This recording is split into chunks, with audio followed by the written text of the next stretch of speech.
Sobrang simple lang pala guys kung alam mo na yung technique at tama. So dyan guys,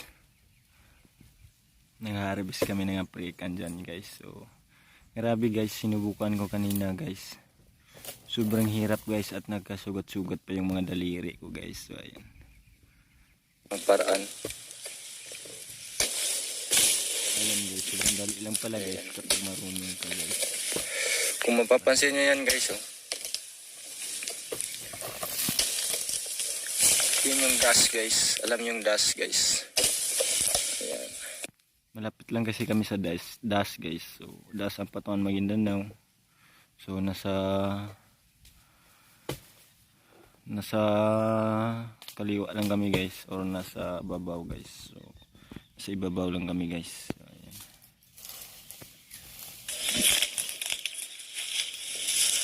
Ang Patungan Maguindanao.